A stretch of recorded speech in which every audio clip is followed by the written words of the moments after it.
A new feature is coming to the cars. Tesla loses a key exec, and we explore the Semi for a bit. This is Tesla Tidbits episode number 388 for April 6th, 2018. We lead off with what I've said before when I've actually broke news is an extremely rare occurrence in which I don't have to source anyone because the source is me. Ladies and gentlemen, it took nearly 2 years of podcasting, but I actually got a response to a tweet from Elon Musk. Somewhat ironically, I wasn't even directly asking him a question, I just happened to tag him in a tweet. If you follow me on Twitter, you know that I had a long road trip today that I'd hoped to have the new nav system for, but alas, it didn't come. In a last-ditch effort to do the best I could to maybe tickle something on the car that might trigger an update, an effort I knew was almost certainly in vain, I spent nearly an hour searching for Easter eggs and things that might trigger an update on the car interface.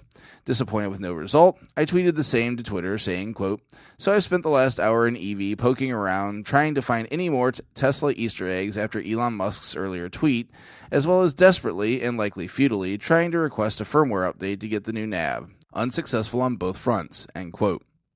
Much to my utter shock, today while I was at the second supercharger stop on my trip, my phone began to melt.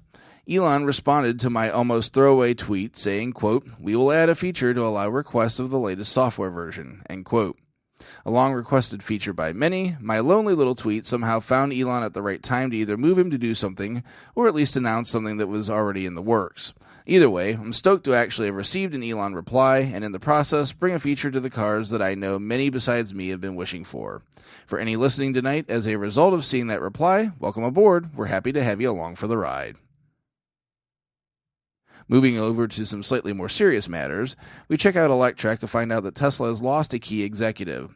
Matthew Renna, formerly the head of the Model S and Model X programs at Tesla since 2016, has flown the coop and moved over to VW to become their vice president of North American Region G4, if I'm reading that correctly. It's a bit of a mouthful of a title.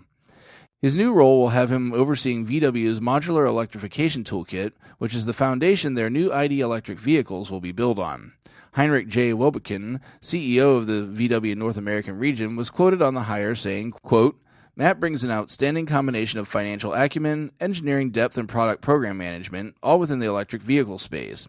His experience and leadership will be a tremendous asset as we strengthen our electric vehicle position in North America, and we are excited to welcome him to Volkswagen," end quote.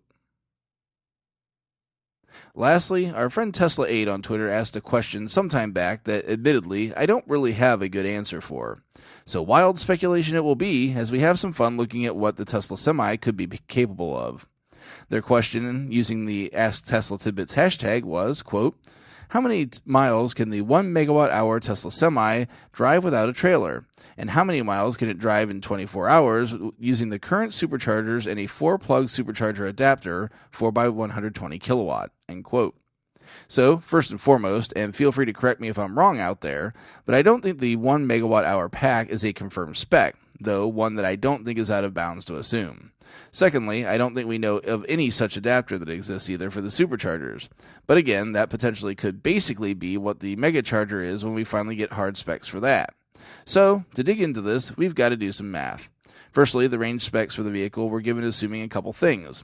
One, that the truck was fully loaded to the legal limit of 80,000 pounds. I'm unsure if this includes vehicle weight, but I'm assuming that it does after a quick Google search seems to confirm this. Next, it also assumes the truck is running a speed of 60 miles per hour. So our first assumption is going to be what the truck weighs.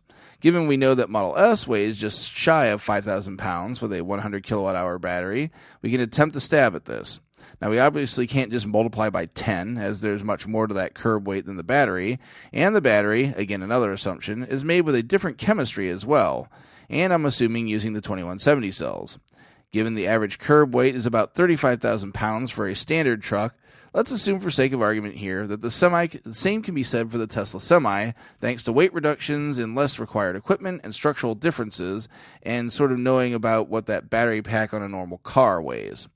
This would mean that we're moving less than half the weight that the truck was rated for, giving us a huge increase in range as a result.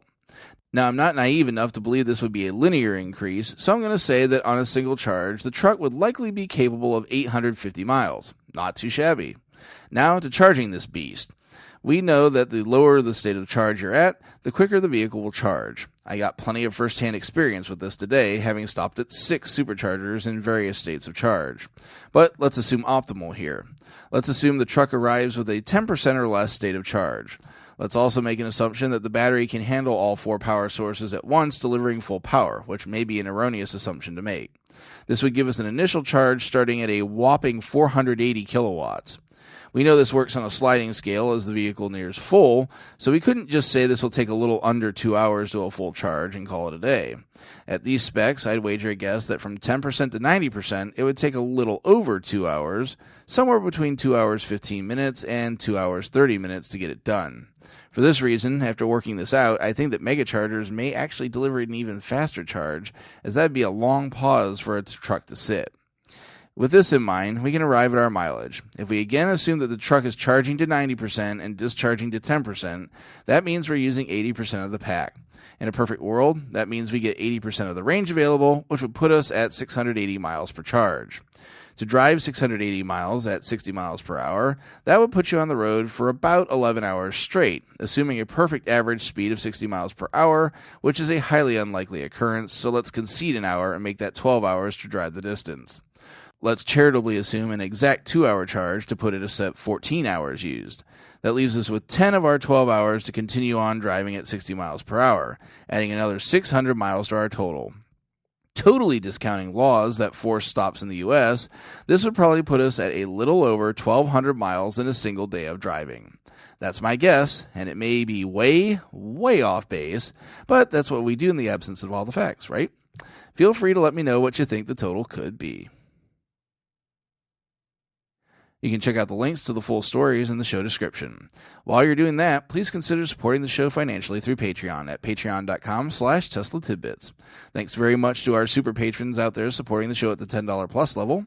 They're John Waltower, Drew Schuyler, John Waller, Mark and Sarah Thomas, Ryan Scarborough, Lee Sweet, William Henry Crew III, Dorian Steve Guberman, Bruno Condici, Joey Boots, Ralph and Cheryl Waterhouse, Adam Raymer Brown, Megawatt Photovoltaic Development, Todd Sullivan, Robert Healy, Mitch Long, and Zortec LED Canada. If you can't support with dollars, be sure to show your love with positive reviews and subscriptions on YouTube, iTunes, and other services across the internet. That's it for this week. If you have feedback for me, the best way to be heard, as Tesla 8 did, is to tweet at Tesla Tidbits and use the hashtag AskTeslaTidbits if you'd like your question to be considered for the show. I'll see everyone back here again next week. Until then, keep it charged and hit the road.